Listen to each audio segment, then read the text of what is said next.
Ilang bahagi ng Pangasinan binaha dahil sa pinagsamang epekto ng habagat at low pressure area. Declogging operations puspusan para mapabilis ang paghupa ng baha. Si Sara Cayabyab ng Radyo Pilipinas Dagupan sa sentro ng balita. Mula kahapon, wala pa ring tigil ang pag-ulan sa Pangasinan dulot ng habagat at low pressure area na dating bagyong Luis. Ang ilang kalsada nga sa Calasiao, binaha na dahil sa malakas na buhos ng ulan. Kaya naman ang Department of Public Works and Highways o DPWH, puspusan ang isinasagawang declogging operations. Ayon sa DPWH Pangasinan 4th District Engineering Office, passable pa rin sa lahat ng uri ng sasakyan ang mga kalsada sa Calasiao dahil sa mabilis nilang pagresponde sa mga binabahang lugar.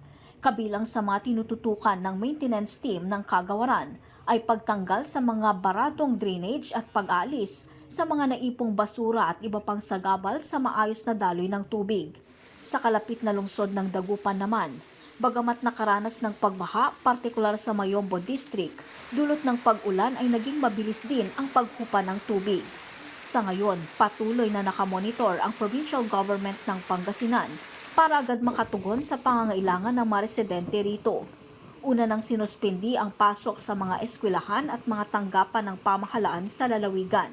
Gayun din ang paglalayag at pagpalaot ng mga mangingisda upang matiyak ang kanilang kaligtasan. Paalala ng pamahalaan sa publiko, manatiling alerto at sumunod sa mga inilalabas nilang abiso. Mula rito sa Dagupan City, para sa Integrated State Media, Sara Cayabyab ng Radyo Pilipinas, Radyo Publiko.